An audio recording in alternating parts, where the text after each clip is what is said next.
the election in 08 and in 04 and probably 06 and many other states. Be back in about 10 minutes. Mr. Curtis, would you please state your full name for the record? What is your profession? I'm a computer programmer. Would you please speak into the microphone so the audience can hear your testimony? I'm a computer programmer. Mr. Curtis, are there programs that can be used to secretly fix elections? Yes. How do you know that to be the case? Because in October of 2000, I wrote a prototype for Congressman Tom Feeney at the company I work for in Oviedo, Florida, that did just that. And when you say did just that, it would rig an election? It would flip the votes 51-49 to whoever you wanted it to go to and whichever race you wanted to win. And would that program that you designed be something that elections officials that might be on county boards of elections could detect? They'd never see it. Would you answer that question once again? They would never see it. So how would such a program, a secret program that fixes the election, how could it be detected? You would have to view it either in the source code, or you'd have to have a receipt and then count the hard paper against the actual vote total. Other than that, you won't see it. All right, Mr. Curtis, if you had been asked, you or others with your professional expertise had been asked to design a protected program that would protect the Ohio elections from against such software to fix the election, could you have done so? If we've been asked to make a program that can fix the election, sure, anybody can do it. No, could you have designed a program or a procedure or a protocol that would have protected Ohio against this kind of rigging? No, you have to look at the source code. You have to get probably programmers from both or all parties to look at the source code and determine if there's anything in there that shouldn't be there. I mean, it's a simple program. You're adding 1 to a person's total. It's 100 lines of code tops. All right.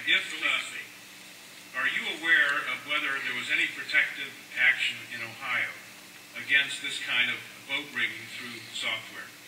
I don't know. You don't know? I don't know. You were not asked to assist in the development of any protective system. Is that correct? No, I was not. In Europe, have you reviewed at all the election results in Ohio? No, I haven't. Given the availability of such vote rigging software and the testimony that has been given under oath of substantial statistical anomalies and gross differences between exit polling data and the actual tabulated results, do you have an opinion whether or not the Ohio election, presidential election, was hacked? Yes, I would say it was. I mean, if you have exit polling data that is significantly off from the vote, then it's probably hacked. And your testimony is under oath? Yes, sir. And the testimony you've given is true? Yes, sir. Thank you.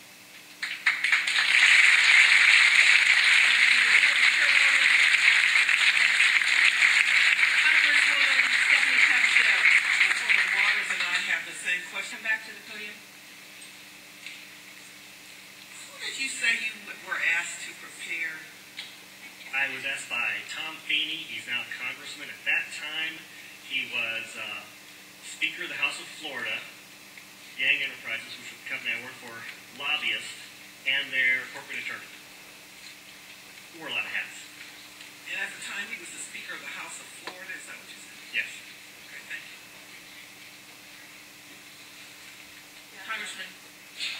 You say he was the lobbyist for the voting machine company at the same time he was Speaker of the House? I don't know what the voting machine company is. He was a lobbyist for Yang Enterprises. We had NASA contracts. And Yang Enterprises did what? Computers? Computers. Okay, and he was your lobbyist. Your company's the lobbyist for that company, yes. And he asked you to design a code to rig an election? Yes.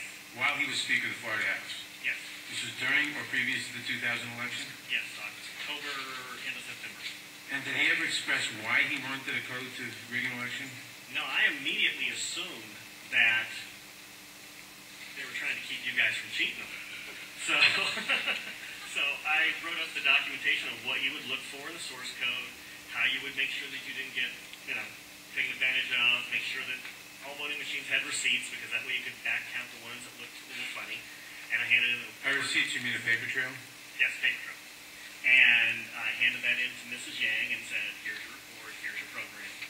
And she said, you don't understand, we need to hide the fraud in the source code. Hide the fraud, not reveal it. Not reveal the fraud because it's needed to control the vote in South Florida, is what she said. That's what she said. That's To your knowledge, was this used?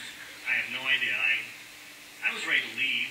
So I retired and left the company. Your testimony a moment ago, I think you said just before you left, in answer to Congresswoman Tubbs Jones' question, that, would you just repeat what you said in terms of the exit polls? Oh, the exit polls should not be significantly different than the vote. And if they were, you would conclude what? I would conclude someone playing with the vote. Now with the exit polls? That's possible too. Okay, I was going to ask why you... Something is definitely skewed. Something is skewed in one or the other of both. Right. To select which one, you'd have to see where the problem is. Let me ask you one further question. Assuming for the moment that such software, that's what you call it, such software to rig a vote was used in one or more machines in Ohio or in Florida, could you today detect that if you looked at the source code? If you could get the machines and they have not been patched yet, I mean, once they get in and touch them, anything can happen. You can also set timers to do that, but then you see the timers. Then you'd have to take those machines, decompile them, which I couldn't do, but possibly a Microsoft, an MIT, something to do. You might be able to see it. You might. This depends on how good they are at destroying what they had. Destroying what they had by tampering with the machine afterwards, or by programming a destroy instruction in the first place? Right, because since you didn't... Both? Either or both? Either or both. You didn't actually see what's in there, so you don't know if the code is running in single executable or running in various modules. If it's running modules, you can make the code actually eat itself. Let me ask you one further question. I've been told that people who assume that